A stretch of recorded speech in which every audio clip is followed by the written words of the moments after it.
I will say immediately, I have never seen a Broadway audience go as nuts for this particular revival of Cabaret as they did last week. Willkommen, bienvenue, oh my god, hey, welcome back to my theatre-themed YouTube channel, or hello to you if you are listening on podcast platforms. My name is MickeyJo, and I am obsessed with all things theatre, and I am a little bit obsessed with this particular revival of the Kander and Ebb musical Cabaret, based on the play I Am a Camera, based on the book Goodbye to Berlin by Christopher Isherwood. This revival was first seen in the West End in 2021. It's directed by Rebecca Frecknell. It originally starred Eddie Redmayne as the MC, who helped to develop this production, with Jessie Buckley originally co-starring as Sally Bowles. Nearly 4 years later, it continues to play at the Kit Kat Club at the Playhouse Theatre in the West End, this production being a semi-immersive restaging of the show that has transformed the entire theatre into the Kit Kat Club of the 1930s. In spring of last year, meanwhile, the production made its way stateside, with a Broadway transfer also led by Eddie Redmayne, this time joined by Gail Rankin as Sally Bowles, opening at the Kit Kat Club at the August Wilson Theatre, where it continues to play a couple of cast changes later. I recently made my third visit to the show, having seen the original Broadway cast, having then gone back to see the new MC Adam Lambert.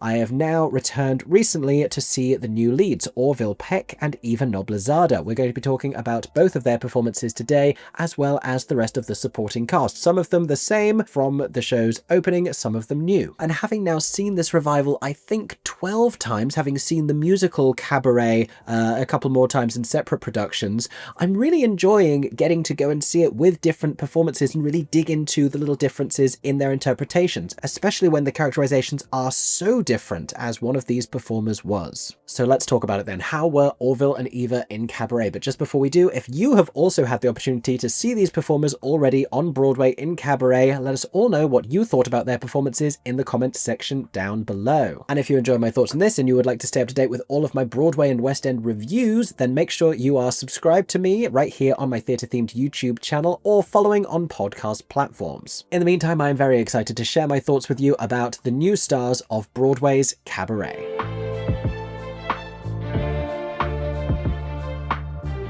So firstly, I'm just really excited that they are continuing to run this production. It was not received as enthusiastically on Broadway as it had been in the West End. It didn't seem like it was going to be as financially prosperous, largely because the production is so much more expensive to run over in New York.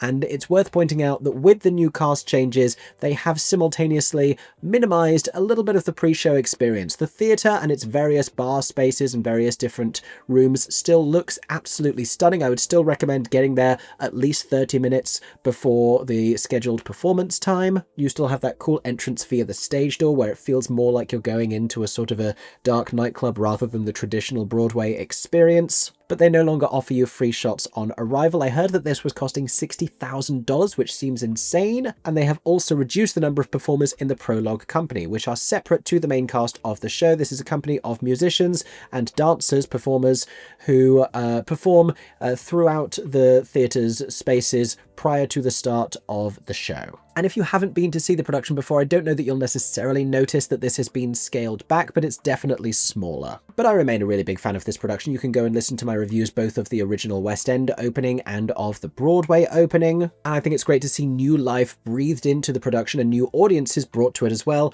by the exciting replacement casting. So let's talk first of all about Orville Peck as the MC. Now, the MC is a difficult role to get right. I think I've had more objections to MC performances in this revival than I have to Sally's traditionally. There is a lot of it that rests on the shoulders of the MC, the material having been built that way. It opens with the MC appearing and introducing the Cabaret nightclub and its performers to the audience, and really commanding them and welcoming them and hosting the whole thing. There is this instant shattering of the fourth wall, but the MC also goes on to be emblematic of the decline of Germany in the 1930s, leading up to Nazi control, leading up to the events of the Second World War. The MC is an indicator of that tonally, especially in this production. There's a lot in terms of the costuming, in terms of the aesthetic, that also suggests the way that the country is heading. And the challenge is conveying all of that emotionally without the benefit of extended book scenes, because after that initial moment, for the most part, whenever we encounter the MC, there is very little dialogue to accompany their presence on stage. They are just singing these songs that are either spoofing and poking fun at society at the time or commenting on its issues. Very impressive then that Orville Peck, who has a theatrical background but is largely known as a popular country singer, has managed to become one of my favourite MCs of all time, and with a performance that I would describe as wildly non-traditional. I think he makes some of the boldest choices of any of the 10 or so MCs that I've seen specifically in this production. I still do think that Eddie Redmayne, who I saw do this on either side of the Atlantic, remained the strongest MC for this version of the show, for Rebecca Flecknell's direction. He helped to shape it, it was built around him, that all makes sense. But Orville not only has a really evident love of the role and of the material and brings a reflective passion to it, makes such bold choices in terms of the characterization. There is a real assertiveness to it, a masculinity to it, a sort of a dominance, especially in those opening scenes, the way that he greets the audience. There is such a smirk of, I know exactly what you're here for and I'm going to deliver it to you. It's sort of sexy and it's sort of wild, and it's a world away from the sort of a creepy marionette thing that Eddie Redmayne was doing as this contorted, slightly otherworldly creature. Orville feels a little more akin to someone like a Harold Zidler in Moulin Rouge, who at all times has this smile, but the smile betrays something a little more sinister, but a sort of a playful and a suggestive sinister as well. There is another Kit Kat Club character called Hans, who we barely really hear from in the show, but Orville's MC feels in characterization a little closer to Hans if the MC was sick one day and Hans had to take over being the master of ceremonies. Now the big, already answered and perhaps fatiguing question here is, will Orville Peck, who is always seen wearing a mask over his eyes like the Phantom of the Opera, whether he's performing or whether he's doing press, will he wear it as the MC in Cabaret? And the answer is no, for 99% of the time. He wears it during the curtain call, both I think because it's a little hard to stop people filming or photographing the curtain call. Like if they're in the middle of a section, if they're in the middle of an aisle, those ushers are doing their best to stop it happening. You are meant to have your phones covered with stickers so you don't take any photos or videos once you are inside the August Wilson, the Kit Kat Club for this production. But as we know, some people manage to anyway. I also think, and especially for me who does not know Orville Peck's work previously, he's very unrecognizable as the MC. And if people are buying tickets based on enjoying him, then there's a moment in the curtain call when he comes back out wearing the mask that he's more familiar and you can go, oh yeah, there he is. And I think that's important as well. Also, there is a sense of like the character having been shed away and coming out as yourself, which for him means wearing the mask. But he does not wear it at any point throughout the two acts that actually make up the narrative. And for what it's worth, I think he actually could have done. I think there's something interesting they could have done with him wearing some different masks, some stylized masks. He's certainly wearing very like contrived makeup. There was a lot of discussion online about like he's not really playing the character and like being true to the vulnerability. And the MC has never been like an authentically human character. It's always been a very contrived one in terms of the characterization, in terms of the personality and the aesthetic. But there is a moment where there's like a wig discarded when Tomorrow Belongs to Me, this fascist anthem, is heard for the first time. I think there could have been a mask removal at that point that would have been quite powerful, but I'm happy that he wants to just throw himself more traditionally into this show and the way that it historically works. We have seen variation in terms of the aesthetic different MCs have had upon their own request. I chatted to Mason Alexander Park about this recently, so I think there was scope for it, but Orville really seems to be, as an actor,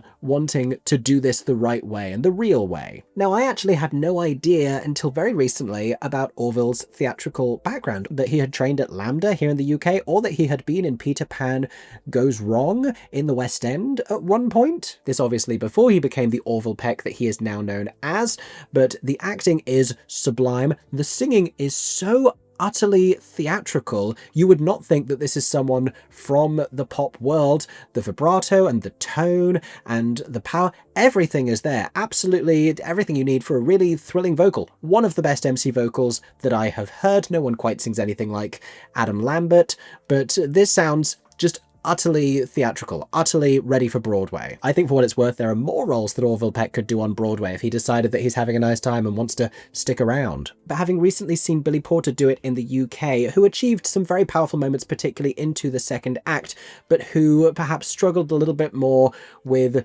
the, the initial intensity of that opening number and that moment of like crawling around on the floor between the legs of all of these performers, Orville Peck shone in this moment, had utter mastery of it, utter control. When you're arriving as a new cast member to an existing ensemble and, you haven't had as much theatrical experience, sometimes it can tell on stage pretty easily. We can see that with what we would call stunt casting. He is in such utter control of every single moment in this production, as all the best MCs are. And it puts the power balance exactly back where it needs to be. It allows all of the Sally and Cliff stuff to be played separately in its own context, and it allows the MC to feel like the arbiter of everything happening in the show, which is how it was conceived with Eddie Redmayne. It doesn't always happen with every single casting choice that we've seen in the show, but it's happening right now on Broadway because Orville is so strong. In terms of ad-libs, because Adam Lambert had added a lot and Billy Porter is adding a couple right now in the West End, there are only a couple of different jokes. There seems to be a different punchline about Fritzy every single time I see the show now. I don't know if this is something where they just get every MC to choose their own adventure, but it was this very grunting, deliciously seedy, charismatic delivery that instantly won me over to Orville in those moments. He's just great.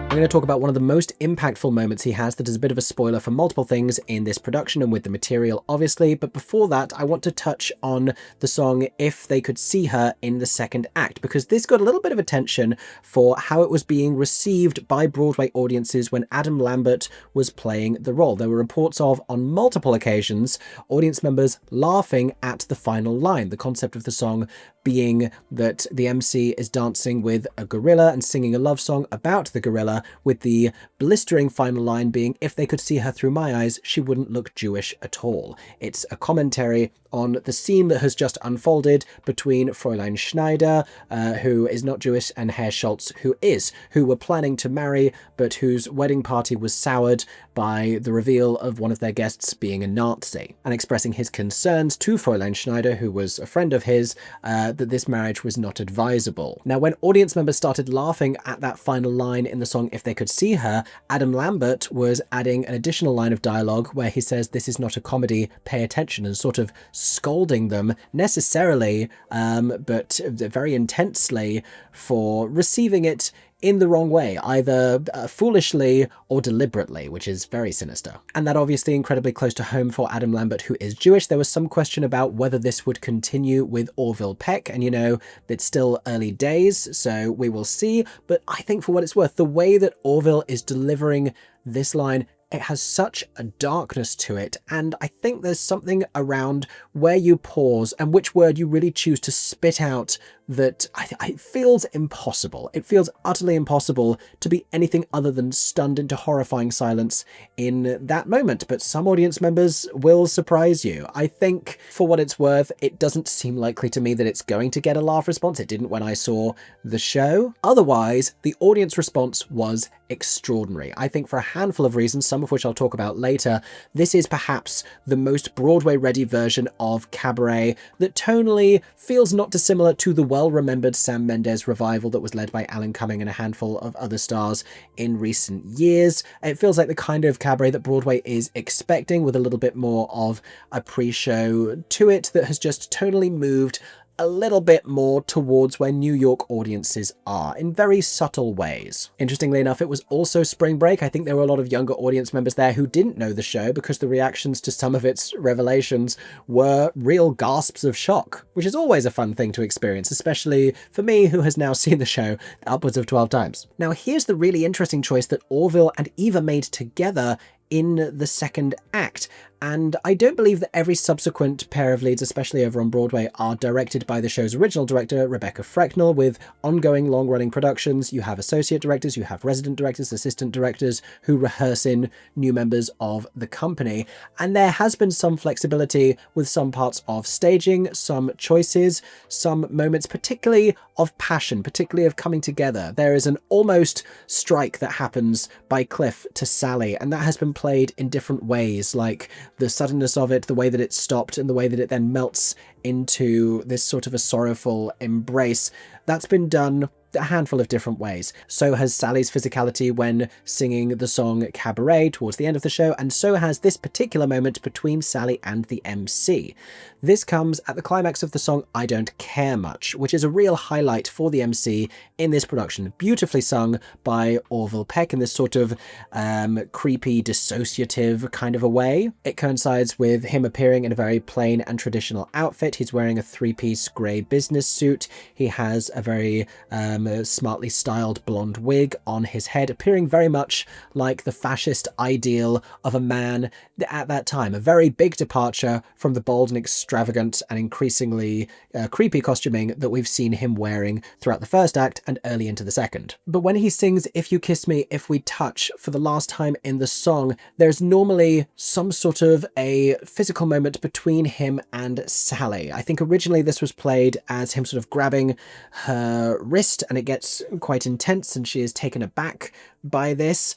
This time around, she approaches him from behind, he turns around, recoils at the sight of her, and then the two of them embrace sorrowfully and hug, which I have never seen before from any other pairing of leads, not played as emotionally at least. And it's interesting because this speaks to who the MC is and what the MC represents for this production. And I think Orville's MC, more so than perhaps any of the previous ones, feels like a real person who is not just an indication of the mood of the country or the city of Berlin or the queer community. And the MC in this revival of Cabaret has never felt like an explicitly queer character. I mean, some interpretations more so than others, but that doesn't feel like a purpose and an identity tethered to the character as much as it has in previous productions. I've always thought that he's sort of representative of the country, and that gets hammered home at the end when he plays the train conductor and personally asks Cliff whether or not he found the city and the country beautiful as he bids him farewell as Cliff returns to America. But in this moment, when the MC and Sally see each other and she's put on this oversized grey suit as well and they embrace, it feels like this is literally Sally returning to the club and the MC seeing her there, and that this is what he has been reduced to, and that the Kit Kat Club itself is also being affected by the change in society, by the shifts towards fascism, that they are no longer able to express themselves in an authentic and queer and creative way, that it's becoming just as policed as the rest of Germany. And so Sally and the MC both conforming to that embrace in the sorrow of it all. And I've never really thought about that with that particular moment before. There have been previous interpretations where it seemed like perhaps the MC is representative of the doctor administering her abortion, or even like the concept of fascism itself or the country itself. But having the two of them see each other and then hug allows the MC to be much more human than we sometimes see in this production, which I think is a really interesting and affecting choice.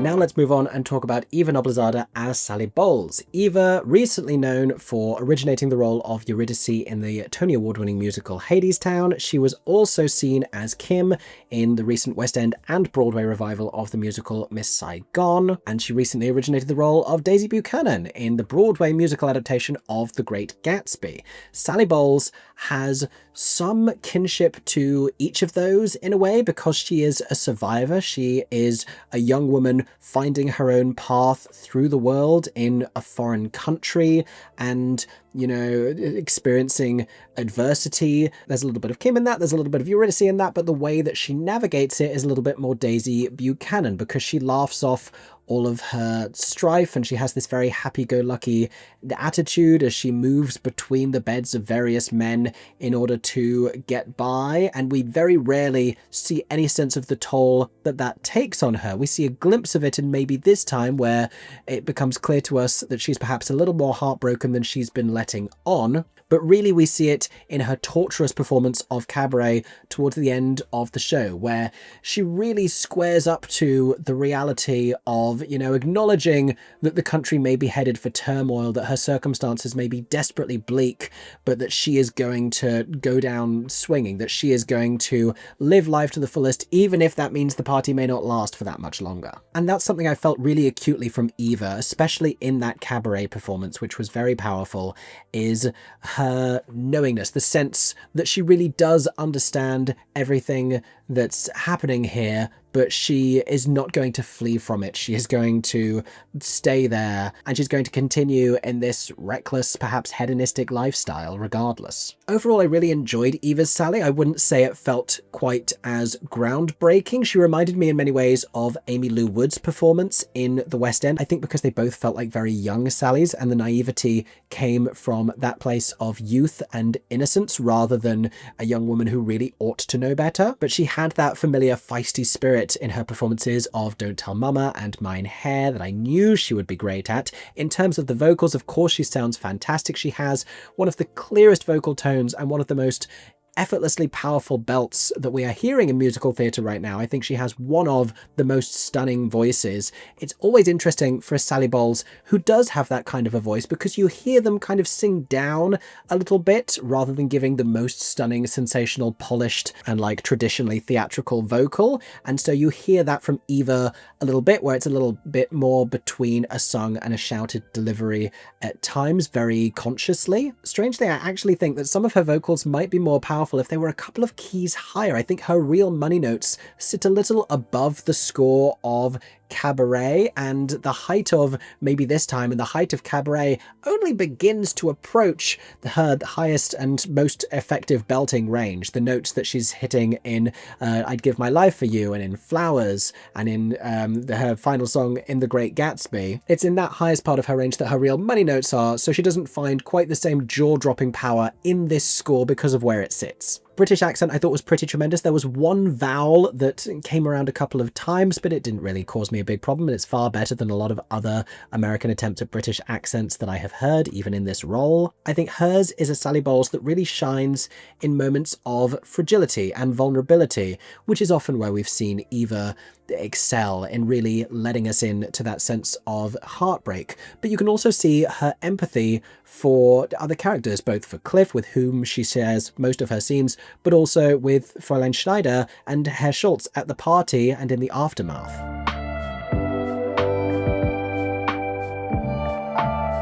Now, speaking of Schneider and Schultz, I do want to share a few thoughts about the wider supporting cast. Steven Skybell has been in the show since it opened on Broadway. He has always been a top-tier Herr Schultz. He is wonderful. He is charming. He is woundingly affecting at the end of the piece. It's really devastating the way that he delivers that dialogue with a sort of a heartbreaking lack of foresight, the way that he reacts to being able to see the MC after this sort of a Kristallnacht suggestion when a brick is thrown through his shop window. But also so charmingly comedic in every moment that he has in the first act, which feels even more dialed up here. He feels funnier, he feels wilder, he is milking a lot of comedy opportunities. When he has the line to Ernst Ludwig at the party, when he says, "You will have to introduce yourself to all these girls because I do not know their names," he repeats the line, "I do not know their names," through fits of laughter. It's hysterically funny.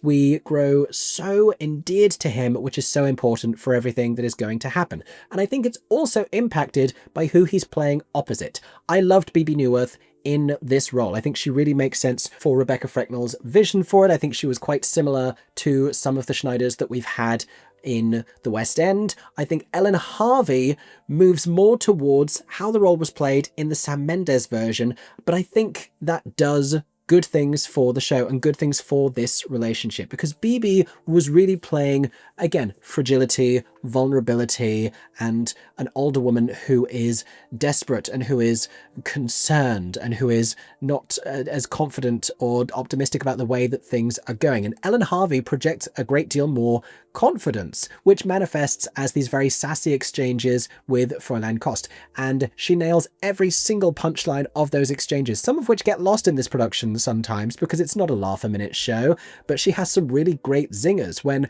Kost shows up at the engagement party uninvited and she says, "It's my fault, I did not invite you, but only because I know that you work in the evenings." That's a great line because she's referencing her secret career as a prostitute that they both know about. A profession which makes Fräulein Schneider endlessly fatigued, as there is a parade of sailors always coming and going from Fräulein Kost's room. But also, there is another one when she says, "Just last week I brought you another new mattress." That so rarely gets a laugh, even though it is another reference to exactly the same thing. Ellen Harvey finds every single one of those laughs, and she should. She has done plenty of comedy. She was seen just recently off Broadway in the very funny show Dracula, A Comedy of Terrors, in which she played these broad comic caricatures. It doesn't inhibit her from being able to play the sorrow of the second act, but she does it like a woman standing in her own convictions. She has made the choice to dissolve this engagement in the name of her own self-preservation. She has made a difficult decision, but this production of Cabaret speaks profoundly to how people make decisions living under such circumstances. The haunting final visual is not invoking the Holocaust as some previous productions have. It's invoking assimilation and staying on the carousel and being a part of that community and that country under totalitarian regimes. As America and many other countries around the world experience eerie parallels with dark chapters of history, we ask the question, how did people possibly withstand this? How did people possibly allow this to happen? Cabaret poses a suggestion. And Ellen Harvey and Steven Skybell opposite each other is very much one of the ways in which I think the production has shifted slightly more to the benefit of a Broadway audience, because I think it's really important that you raucously applaud Schneider and Schultz running off together to go and bang, basically. I remember seeing this in London, and that audience was thrilled that this older couple was gonna go and have a passionate time together. They were whooping and cheering, and this last week was the most enthusiastic I've ever seen a Broadway audience for that moment. And I think it's because of the slight difference in the way that Ellen Harvey plays Schneider. I think this is what the Schneider and Schultz need to look like here for the audience to root for them that hard, to be that enthusiastic about that happening. Anyway, those have been some more of my thoughts about Cabaret. I've made many more of these talking about previous pairings. If you want to hear a little bit more about this production, they very often highlight different parts of this very, very rich material and this very rich creative vision from director Rebecca Frecknell. So feel free to go and check out all of those, as well as my original reviews of both the Broadway and West End productions. In the meantime, I would love to also know what you thought. Let us know in the comments section down below if you have seen Orville, Peck and even Noblezada on Broadway in Cabaret. What did you think? Thank you so much for listening to this. I hope that you enjoyed. If you did, make sure that you are subscribed right here on YouTube or following me on podcast platforms for Broadway reviews and West End reviews coming very soon. I hope that everyone is staying safe and that you have a stagey day. For 10 more seconds, I'm MickeyJoTheatre. Oh my god, hey, thanks for watching, have a stagey day. Subscribe!